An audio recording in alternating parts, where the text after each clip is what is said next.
ॐ अज्ञानतिमिरन्धस्य ज्ञानाञ्जनशलाकया चक्षुरुन्मिलितं येन तस्मै श्रीगुरुवे नमः। श्रीचैतन्यमनोभीष्टं स्थापितं येन भूतले स्वयं रूप कदा मह्यं ददाति स्वपदान्तिकं।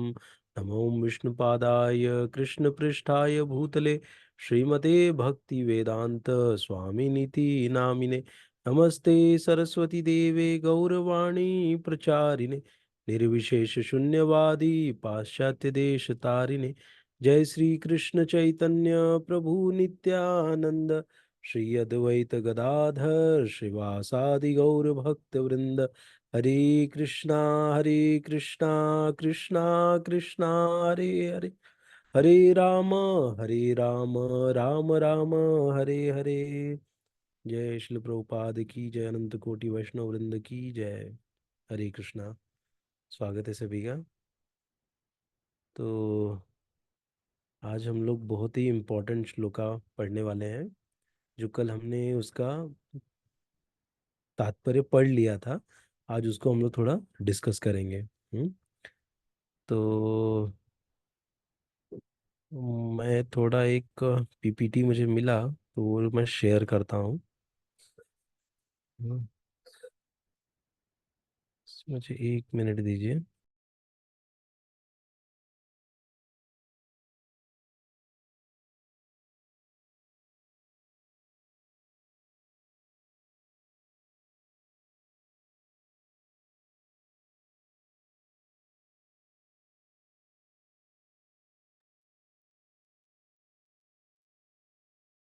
हरे कृष्ण।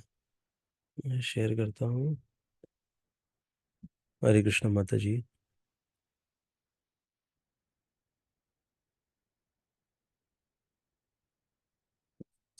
देखता हूँ पीपीटी खुला है क्या। यस।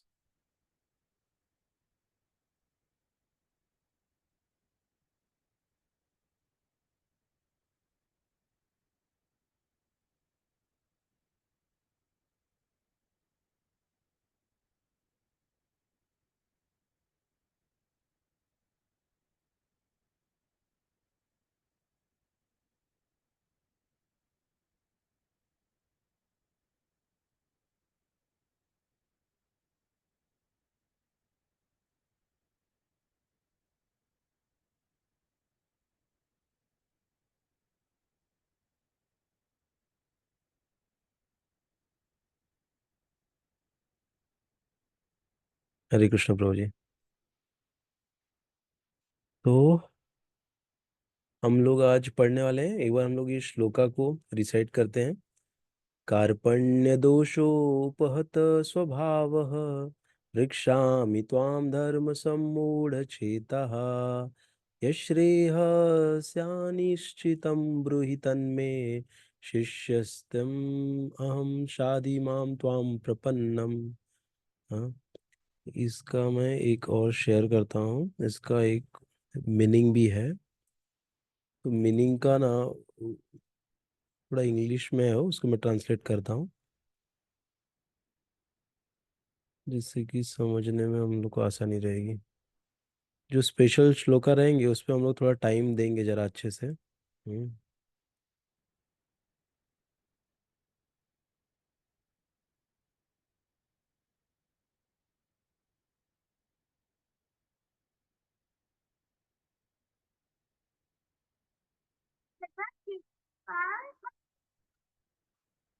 एक मैं शेयर करता हूँ और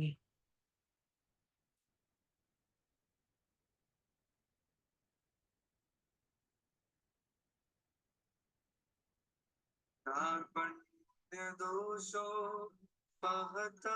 स्वभावः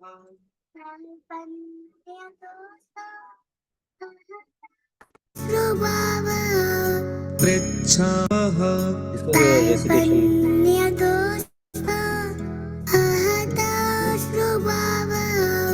पृच्छामि त्वां धर्मसम्मूढचेतः। पृच्छामि त्वां धर्मसम्मूढचेतः। यच्छ्रेयस्यान् निश्चितं ब्रूहि तन्मे। यच्छ्रेयस्यान्निश्चितं ब्रूहि तन्मे। शिष्यस्तेऽहं शाधि मां त्वां प्रपन्नम्। शिष्यस्तेऽहं शाधि मां त्वां प्रपन्नम्। कार्पण्यदोषोपहतः स्वभावः पृच्छामि त्वां धर्मसम्मूढचेतः। कार्पण्यदोषोपहतः स्वभावः पृच्छामि त्वां धर्मसम्मूढचेतः। यच्छ्रेयस्यान् निश्चितं ब्रूहि तन्मे। शिष्यस्तेऽहं शाधि मां त्वां प्रपन्नम्। यच्छ्रेयस्यान् निश्चितं ब्रूहि तन्मे। शिष्यस्तेऽहं शाधि मां त्वां प्रपन्नम्। कार्पण्यदोष। Now I am Kapil and a source कारण अपना कर्तव्य भूल गया हूँ और सारा धैर्य खो चुका हूँ। अब मैं अपनी कृपण दुर्बलता के कारण अपना कर्तव्य भूल गया हूँ और सारा धैर्य खो चुका हूँ। ऐसी अवस्था में मैं आपसे पूछ रहा हूँ कि जो मेरे लिए श्रेयस्कर हो उसे निश्चित रूप से बताएं। अब मैं आपका शिष्य हूँ और शरणागत हूँ, कृपया मुझे उपदेश दें। If you want to learn more podcasts, then please subscribe to our channel. ठीक है, Pal Gopal, Hare Krishna. तो ये था एक, इसका मीनिंग समझे और कैसे इसको ये करना, रेसिटेशन करना, वो देखा हमने, रिसाइट करना है। एक और था, अ,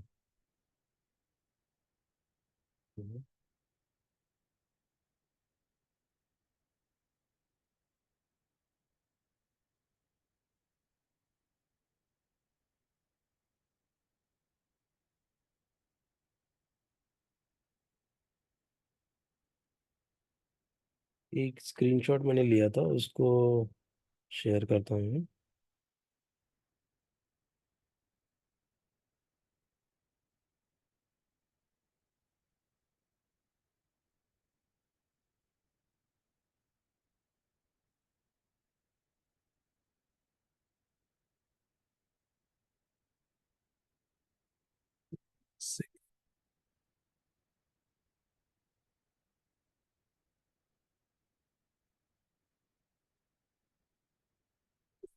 दिख रहा है आप लोग?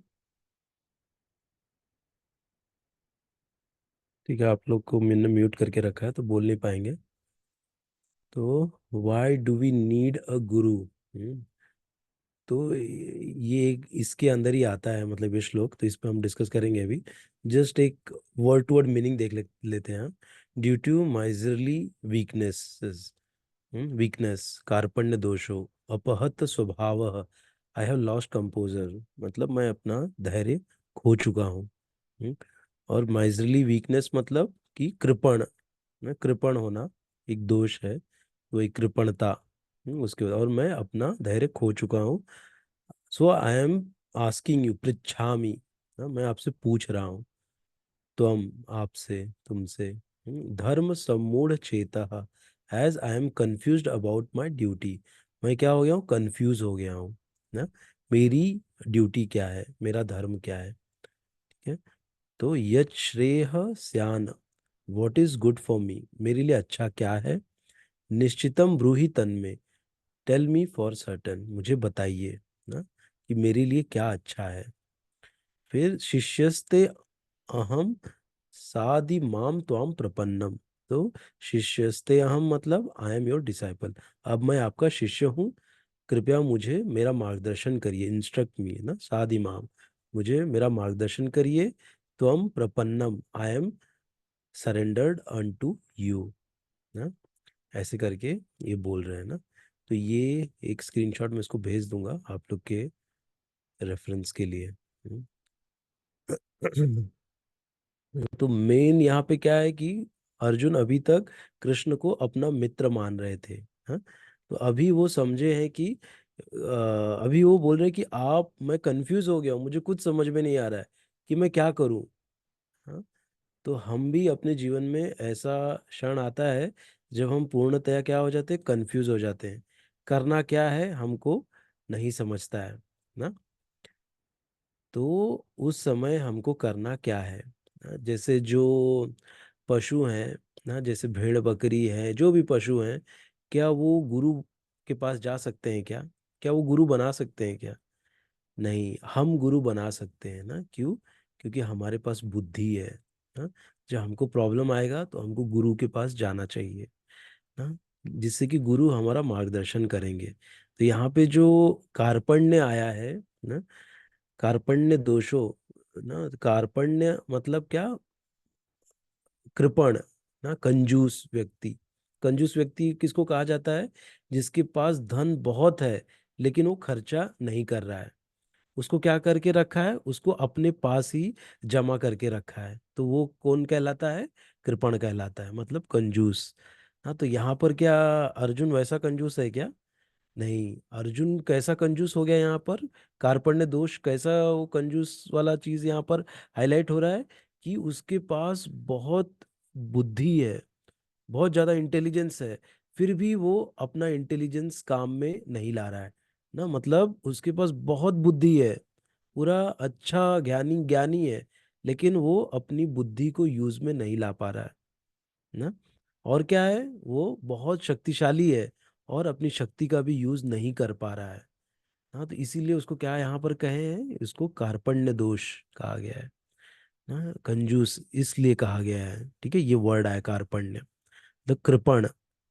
हम्म। और क्या है? और है, आगे हम लोग देखते हैं। अभी गुरु के पास जाता है तो अब बोलता है कि अब मैं कुछ कर नहीं पा रहा हूँ, मुझे कुछ समझ में नहीं आ रहा है, अब आप मेरा मार्गदर्शन करिए ना। तो जब हमारे जीवन में ऐसी बहुत सारी, क्योंकि हमारे पास भी ना, हम भी थोड़ा बुद्धि अर्जित किए हैं, लेकिन कभी कभी ऐसा होता है कि हमको समझ में नहीं आता करें क्या ना। तो फिर हम लोग क्या होता है कि देखिए यहाँ पे जैसे बताया है शिल प्रभुपाद जी ने अपने परपट में, तात्पर्य में, कि कृपण या कंजूस लोग प्राणियों के समान भौतिक देहात्म बुद्धि में जीवन गंवा देते हैं ना। जीवन गंवा देते किसमें? देहात्म बुद्धि में ना। उनको समझ में नहीं आता इतना अच्छा, मतलब हमको जीवन मिला है, हम कैसे कृपण है ना। अभी सवाल ये उठता है, अर्जुन कृपण किस लिए है? उसके पास बुद्धि ने बहुत है, यूज नहीं कर पा रहा है, शक्ति बहुत है, यूज नहीं कर पा रहा है। हम कैसे हैं ना, हम कैसे कृपण है कि हमारे पास अभी, मतलब हम और अर्जुन में कोई डिफरेंस नहीं है ज़्यादा। हाँ, लेकिन एक अलग और ले तो हमारे पास क्या है कि हमको अभी ये मानव शरीर मिला है ना, हम लोग मनुष्य शरीर में है। और हम ये सब जिज्ञासा नहीं कर रहे हैं कि कैसे हमारा उद्धार होगा ना, कैसे हम लोग इस जन्म मृत्यु के चक्र से छूटेंगे ना। खाली हम लोग क्या कर रहे हैं, अपने शरीर को ही वो करके रख रहे हैं ना, अपने शरीर से ही हम आसक्त हैं। तो शरीर के लिए जो चाहिए उसके ऊपर ही ध्यान दे रहे हैं, लेकिन जो आत्मा को जो चाहिए उसके ऊपर हम ध्यान नहीं दे रहे हैं। इसीलिए हम क्या हैं, कृपण हैं ना, इसीलिए हम कंजूस हैं ना, कि इतना अच्छा मनुष्य शरीर होके भी हम भक्ति नहीं कर रहे हैं ना, हम भगवान के बारे में जानने की कोशिश नहीं कर रहे हैं ना। तो इसलिए हम, और अभी कैसे है कि यहाँ पर हम लोग अपना और अर्जुन के साथ भी हम लोग कंपैरिजन करेंगे थोड़ा। तो यहाँ पर चर्म रोग के दो रूप, रिश्तेदारों के भौतिक आसक्ति, रिश्तेदारों के प्रति भौतिक आसक्ति की, मुझे अगर कुछ होगा तो मेरे रिश्तेदार मुझे बचाएंगे ना, ऐसा हमको लगता है। क्या ये सही है? क्या बचा लेंगे क्या?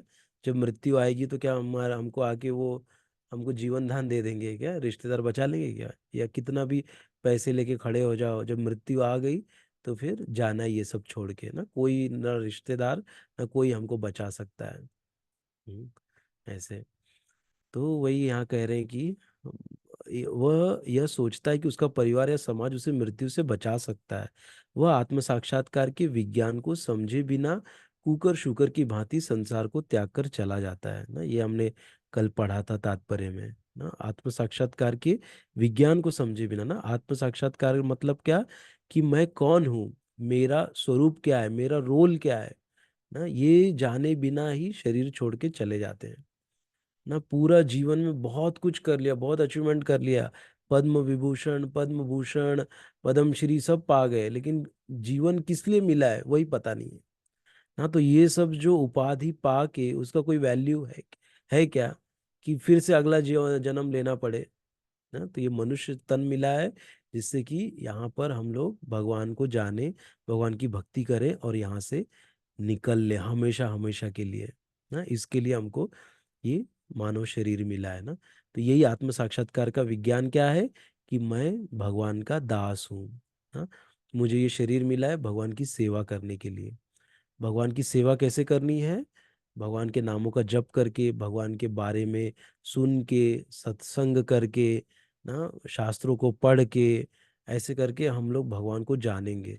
और भगवान की सेवा करना ना, भगवान की सेवा हम कैसे कर सकते हैं, भक्ति के 9 अंगों का हम लोग 9 अंगों को पोषित करके ना, 9 अंगों में से 2-3 अंग भी पोषित कर दे तो हमारे लिए बहुत है ना। जैसे शुरुआत होता है श्रवणम, हाँ, स्मरणम, कीर्तनम, हाँ, और फिर विष्णु स्मरणम कहा गया है, इसलिए जानबूझ के विष्णु लगाया गया है कि कोई अपना अलग ना लगा ले, इसलिए विष्णु स्मरणम। हाँ, पाद सेवनम, अर्चनम, दास्यम, साख्यम, आत्मनिवेदनम, वंदनम।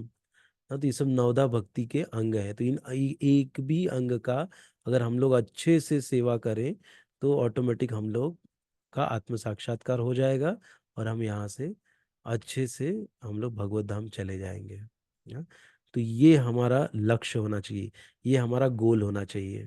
ठीक है। हाँ, फिर क्या है, ब्राह्मण, अभी ब्राह्मण के साथ कंपैरिजन, कृपण था ना, कृपण मतलब कंजूस है, ये सब होके भी वो कुछ कर नहीं पा रहा है ना, इसलिए कंजूस है ना। जैसे धन होके भी हम खर्चा नहीं कर पा रहे हैं ना, तो उसको छुपा के रखे, दबा के रखे, तो वो इस भौतिक जगत में वो कंजूस कहलाता है। लेकिन ये थोड़ा नेक्स्ट लेवल का कंजूस है हाँ। ये वो वाला कंजूस नहीं, यहाँ पर कंजूस उसको कहा गया है जिसके पास बुद्धि है पर वो बुद्धि का यूज नहीं कर पा रहा है।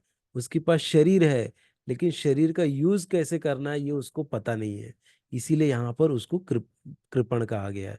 उसको मतलब किसको ना, जो जीव अभी मनुष्य शरीर में है उसके लिए ये कहा गया है। ठीक है। तो अभी ब्राह्मण, ब्राह्मण कौन है, बुद्धिमान व्यक्ति इस शरीर का उपयोग जीवन की समस्त समस्याओं का को हल करने में करता है, वही बुद्धिमान व्यक्ति है ना, वही ब्राह्मण है ना। ब्राह्मण मतलब क्या, ब्रह्म को जानने वाला, ब्रह्म कौन है, भगवान ना, भगवान को जानने वाला ही ब्राह्मण है। ठीक है। तो ऐसे नहीं कि जो ब्राह्मण के घर में जन्मा है वही ब्राह्मण है, नहीं, जो भगवान को जानता है ना, वो ब्राह्मण के तुल्य उसने भी गुण अर्जित कर लिए हैं। तो बुद्धिमान व्यक्ति, इन शॉर्ट बुद्धिमान व्यक्ति जो इस शरीर का उपयोग जीवन की समस्त समस्याओं को हल करने में करता है ना। और जो इस शरीर का समस्या क्या है, इस शरीर में हम लोग हैं, प्रॉब्लम क्या है ना, जन्म, मृत्यु, जरा और व्याधि ना, ये 4 चीज हैं, जन्म, मृत्यु, जरा, व्याधि। तो इन चारों चीजों का सॉल्यूशन क्या है ना, सॉल्यूशन है कि भगवान की भक्ति, भगवान की भक्ति करें और यहाँ से निकले ना। और उसके लिए क्या करना है हमको, हमको गुरु के पास जाना है ना। यही इसमें बताएं कि गुरु के पास जाइए। जब हम गुरु के पास जाएंगे तो गुरु हमको क्या करेंगे, गुरु हमारा मार्गदर्शन करेंगे।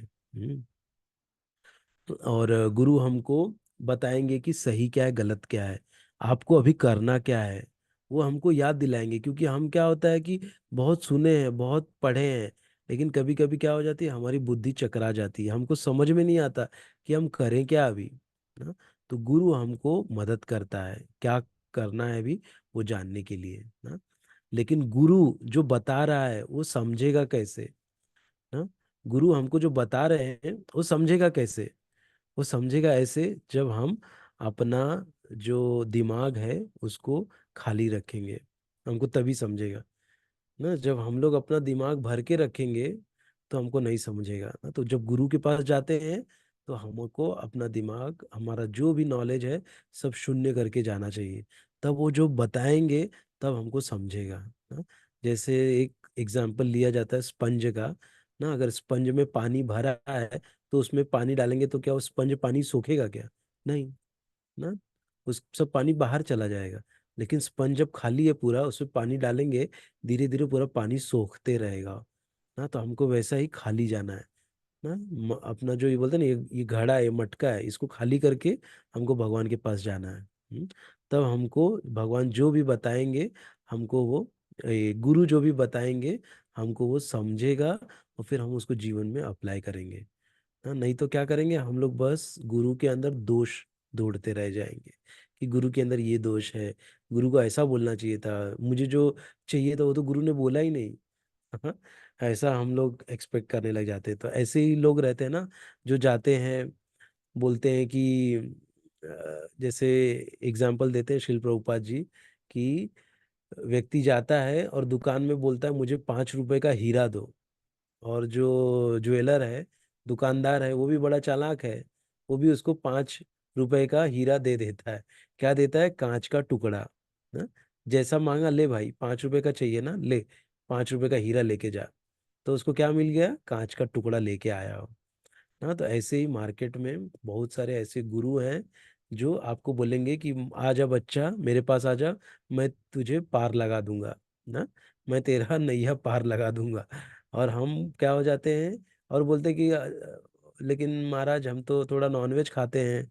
अरे कोई नहीं बच्चा, चलेगा, खाते रहे, लेकिन जब कुछ रहेगा तो माला निकाल के बाहर रख दे और फिर खा ले, कोई दोष पाप नहीं लगेगा ना। ऐसे भी महाराज होते हैं ना, ऐसे भी रहते हैं जो हमको ऐसा सब सलाह देते हैं और अपना शिष्य बना लेते हैं ना। वो क्या कर रहे हैं, हमको जैसा चाहिए कस्टमाइज, और मेरे लिए मुझे गुरु मिल गए, मैं जाके इस दुनिया को बताऊंगा मेरे पास गुरु आ गए, गुरु मिल गए, गुरु मिल गए ना। लेकिन क्या है, गुरु गुरु मेरे प्रिंसिपल पे वो गुरु बना है, मतलब मुझे जैसा चाहिए वैसा वो मुझे सब सैंक्शन कर रहे हैं ना। कहीं पे अगर पैसा मिल रहा है जाके मुझे गलत काम करके, तो गुरु क्या बोल रहा है, जा बेटा ले ले वो पैसा ले ले, लक्ष्मी लेके आ जा, और थोड़ा 50% मेरे पास दे दे, और तेरा पैसा पूरा वाइट हो जाएगा ना।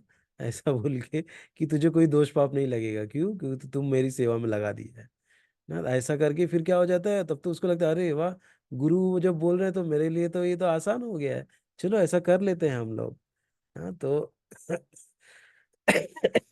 ऐसे चक्कर में हमको फंसना नहीं है ना। तो गुरु कैसा होना चाहिए? इसलिए प्रामाणिक गुरु होना चाहिए ना। प्रामाणिक गुरु मतलब जो भगवान से आई हुई गुरु परंपरा में वो कनेक्ट होना चाहिए। तो ऐसे जब गुरु से हम लोग श्रवण करेंगे, ऐसे जब गुरु की शरण लेंगे, तब हमारा यहाँ से भगवत धाम जाना तय हो जाएगा ना। ऐसे तो इसके लिए हमको थोड़ा गुरु कैसा है उसकी भी परिभाषा आगे आएगी ना, वो भी बहुत अच्छे से बताए कि गुरु कैसा होना चाहिए, कौन गुरु है। तो वो भी हम लोग पढ़ेंगे आगे ना। उपदेशामृत में भी एक आता है श्लोक, पहला ही श्लोक है उपदेशामृत का ना, कि वाचो वेगम आ, मन मनसः क्रोध वेगम, हाँ, और फिर जिह्वा वेगम उदरो उपस्थ वेगम ना। तो जो इन सबको अपने कंट्रोल में कर लिया है ना जो मतलब आ, वाचो मतलब अपनी बोलने का, और वाचो वेगम मन स मन को, क्रोध को, फिर जिह्वा को, उदर को, उपस्थ मतलब जनांग को, तीन सब छह को जो कंट्रोल कर लिया है, वो जाके कहीं भी शिष्य बना सकता है। हाँ, तो ऐसा होना चाहिए। ना तो जैसे जो कहते हैं ना, जिह्वा और उदर और उपस्थ, ये सब एक ही लाइन में आ रहा है। हाँ, तो इनको कंट्रोल करना बहुत जरूरी है। हम क्या अंदर डाल रहे हैं अपने पेट में, अपने मुख से, अपने जिह्वा से। हाँ, तो उसके ऊपर कंट्रोलिंग होना बहुत जरूरी है। हम्म। ऐसे तो ये था गुरु का, ये कि ऐसे गुरु होना चाहिए ना। तो अभी क्या कर रहे हैं अर्जुन?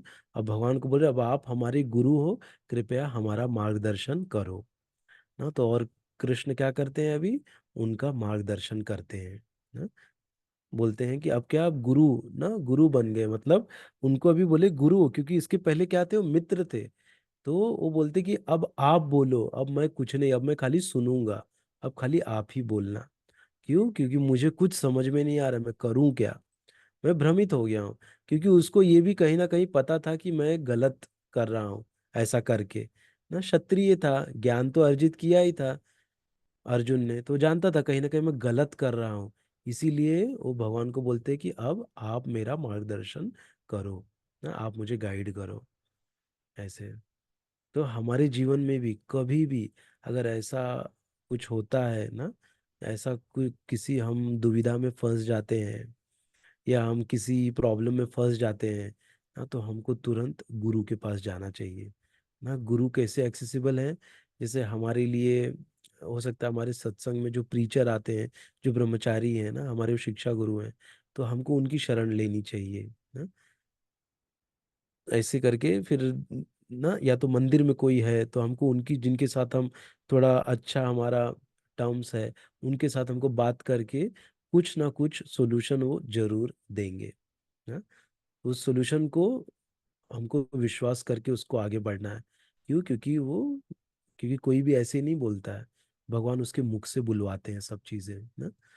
तो भगवान उसे जो भी बुलवा देंगे वो हम करेंगे और ऑटोमेटिक हो जाएगा, अच्छा हो जाएगा ना। ऐसे तो ये सब रहता है भक्ति में।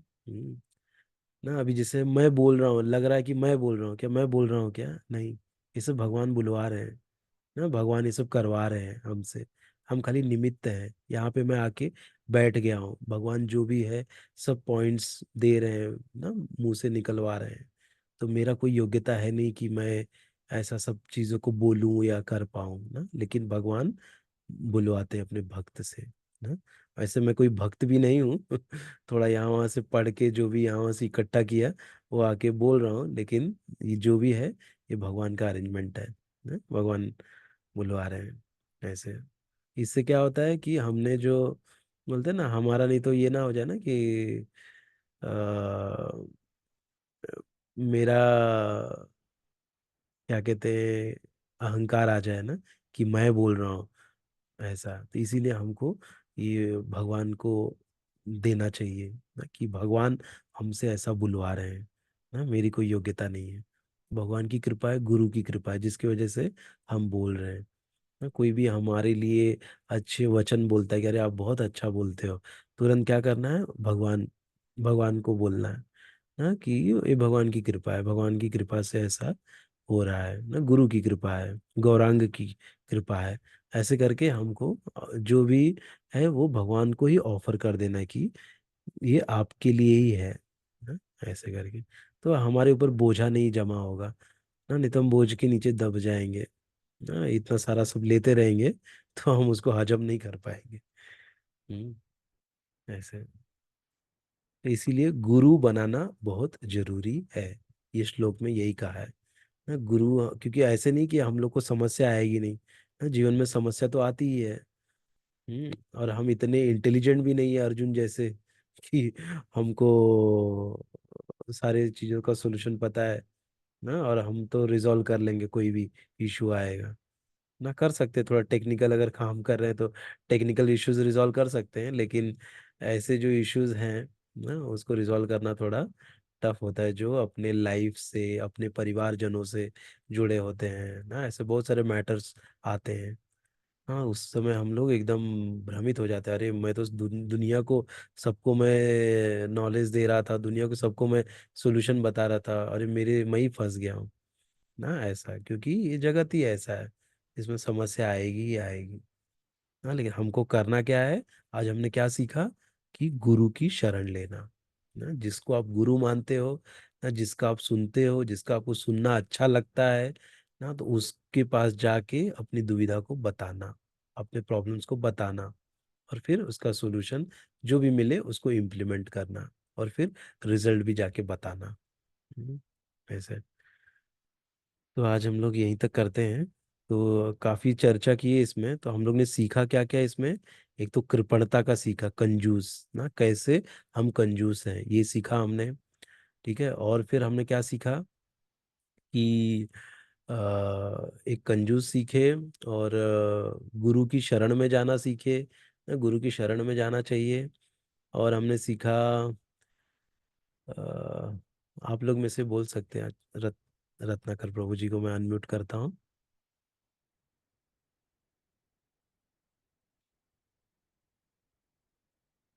जो भी कुछ बोलना चाहते हैं बोल सकते हैं। हाँ, रत्नाकर प्रभु बोलिए आप। हरे कृष्णा प्रभु जी। हेलो, आवाज आ रही है? थोड़ी कम आ रही है। हरे हाँ कृष्णा बोल। प्रभु जी। हाँ, हरे कृष्णा आ रही है, बोलिए। हाँ। मेरा ये प्रश्न था कि अभी आप बोले कि गुरु अपने को बनाना ही मांगता है फॉर द यानी। हेलो, आवाज आ रही है सर प्रभु जी? हेलो, हेलो,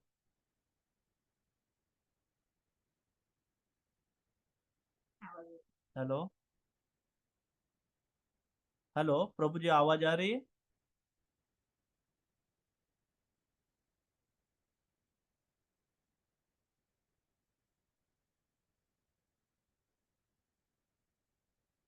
हेलो,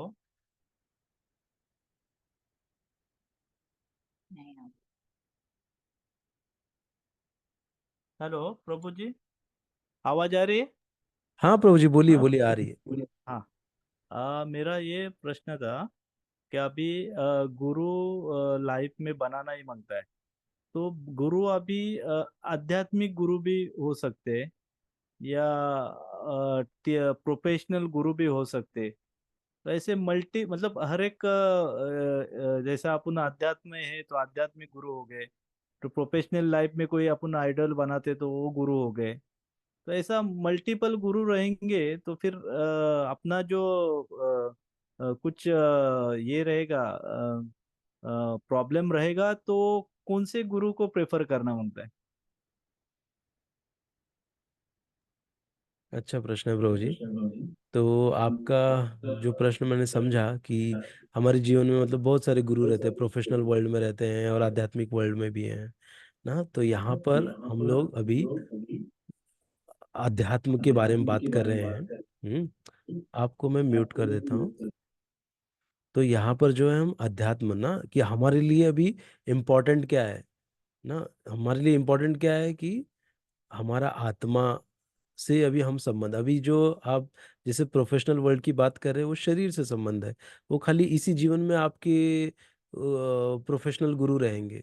वो अगले जीवन में आपको नहीं मिलेंगे ना। तो उनका जो संबंध आपके साथ है वो ये शरीर का संबंध है। ये शरीर गया, आपके प्रोफेशनल गुरु चले गए। करेक्ट। तो जो आध्यात्मिक गुरु होते हैं वो आज नहीं, वो हमारे साथ हमेशा से मतलब उनका संबंध हमारा रहता है ना। अगर हम किसी सोल के साथ अगर आत्मा का संबंध लगाएं ना, तो वो संबंध हमारा शाश्वत संबंध है ना। अगर खाली हम अपने इस स्किन से अगर संबंध लगा रहे हैं ना, इस शरीर से संबंध लगा रहे हैं, तो वो क्या है, टेम्पररी है। हम्म। तो आप कह रहे हैं कि गुरु, एक बार फिर से बोलिए प्रभु जी आपका क्वेश्चन अभी।